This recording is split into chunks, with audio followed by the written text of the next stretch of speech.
அது எப்படிக்கா? என் பக்கத்துல கார்த்தி இல்லாத நேரமா பார்த்து கரெக்டா எம்டி சார் வந்து என்னோட கழுத்துல மாலை போட்டாரு. கோயில்ல நடந்ததெல்லாம் யோசிச்சு பார்த்தா இதெல்லாம் ஆக்சிடென்ட் மாதிரி எனக்கு தெரியல. ஏதோ பிளான் பண்ணி செஞ்ச மாதிரி இருக்கு.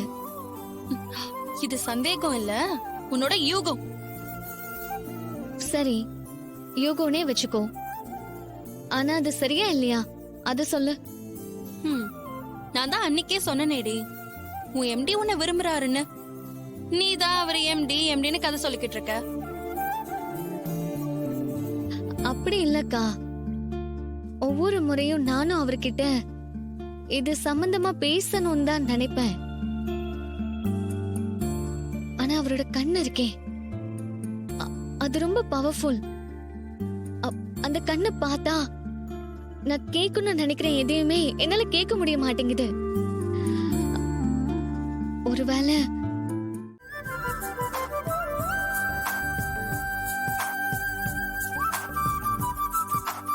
என்னடி யோசிக்கிற? சரி, உனக்கு தெரிஞ்சுக்க வேண்டானா போ, நான் கிளம்புறேன். அக்கா இருக்கா? சரி, நீ ஐடியாவை சொல்லு.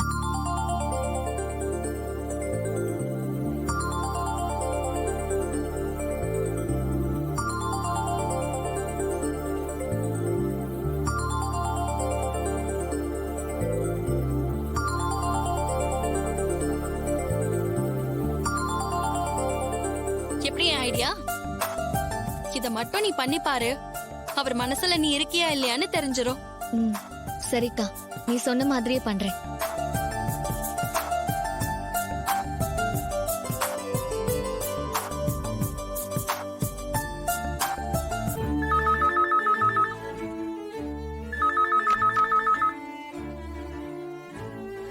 ஹலோ. ஹலோ சார், நான் ரேவதி பேசுறேன். சொல்லுங்க. அது வந்து சார், அது என்னங்க, எதுனா பிரச்சனையா? உடம்பு எதுவும் சரியில்லையா? இல்ல, அதெல்லாம் ஒண்ணும் இல்ல சார்.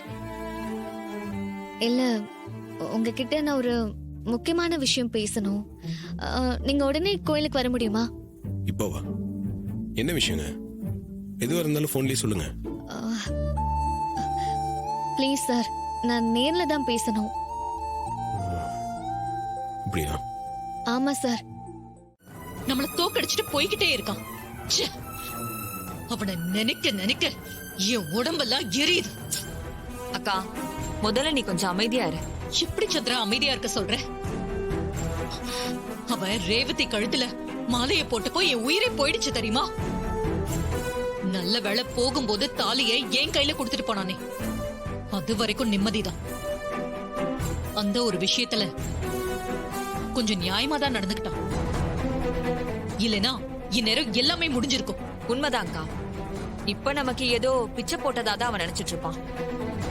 ஆனா ஒண்ணுக்கா, அவன் இருக்கிற வரைக்கும் இந்த கல்யாணம் சுமூகமா நடக்காது. திரும்ப திரும்ப அவன் ஏதாவது ஒரு ரூட்ல வந்து குடைச்சல் கொடுத்துக்கிட்டே தான் இருப்பான். உண்மைதான் சந்திரா. நம்ம ரேவதி கல்யாணம் முடியற வரைக்கும் அவ பக்கமே அந்த கார்த்தி தலை வச்சு படுக்காத அளவுக்கு அவனை ஏதாவது ஒண்ணு பண்ணி டைவர்ட் பண்ணிக்கிட்டே இருக்கணும். அக்கா, இப்படி பண்ணலாமா? எனக்கு ஒரு சூப்பர் யோசனை தோணுது. என்ன யோசனை? கோவில் கும்பாபிஷேகம் பிரச்சனை கொஞ்ச நாளாவே தூங்கிட்டு இருக்கு. அத மறுபடியும் டிக்கர் பண்ணிவிட்டா எப்படி இருக்கும்? கோவில் கும்பாபிஷேகத்தை கார்த்தி நடத்தியே ஆகணும்னு ஒரு பிரஷரை கிரியேட் பண்ணணும். அவ அதுல இறங்குனதும் அடுத்து குடைச்சல் கொடுத்துக்கிட்டே இருக்கணும். ஏய், சொல்றத கொஞ்சம் புரியுற மாதிரி தெளிவா சொல்லு. 2 குடும்பத்தையும் ஒண்ணு சேர்த்து கும்பாபிஷேகம் பண்ணுவேன்னு கார்த்தி சொல்லிருக்கான். அத வச்சு பிரஷர் கொடுப்போம். அவ அதுல இறங்கிட்டானா நம்ம காரியம் ஈஸி ஆயிடும். புரியுது. கார்த்தியோட முழு கவனம் சக்தி எல்லாமே அவ முன்ன நின்னு நடத்துற இந்த கும்பாபிஷேகத்துல தான் இருக்கணும். ஊர் ஜனங்க கிட்ட கமிட் பண்ணிட்டா கார்த்தி அதுல இன்வால்வ் ஆயிடுவான்.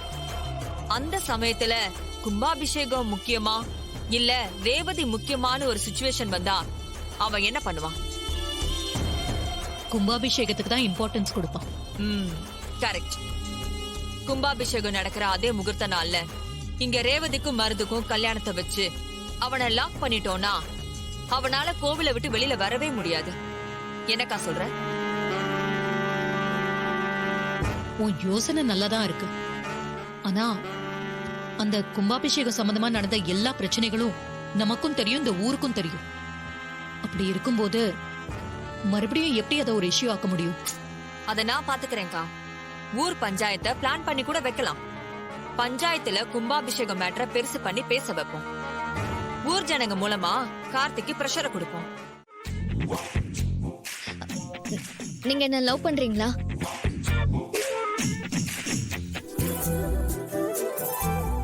நீங்க என்ன கேட்ட மாதிரி நானும் உங்களை கேட்கலாம்ல.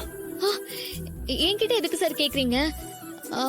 எனக்கு தான் ஆல்ரெடி நிச்சயம் ஆயிடுச்சே. சரிங்க, நிச்சயமான பொண்ணு என்னையே வந்து லவ் பண்றியான்னு கேக்குறீங்க.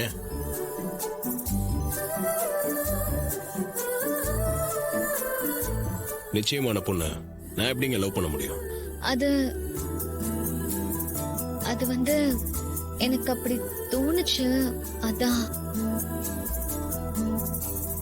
உங்க மனசுல என்ன வேணா தோணலாங்க. அது உங்களுக்கு தேவையா இல்லையான்னு நீங்களே யோசிச்சு தெளிவுபடுத்திக்கங்க. ஆ, எனக்கு எந்த குழப்பமும் இல்லை. நான் ரொம்ப தெளிவா தான் இருக்கேன். என்ன தெளிவு? நீங்க எது சொல்றீங்கன்னு எனக்கு புரியல சார். நேரம் வரும்போது உங்களுக்கே புரியுங்க. இப்போ நீங்க என்ன லவ் பண்றீங்கன்னு எடுத்துக்கவா இல்லையா? உங்க மனசுல நான் என்னவா இருக்கேன் இல்ல என்னவா இருக்கணும்னு நீங்க முதல்ல தெளிவுபடுத்திக்கங்க. நீங்களே குழப்பத்தில் இருக்கும்போது என்கிட்ட கேள்வி கேட்டீங்கன்னா அது சரியா வராதுங்க.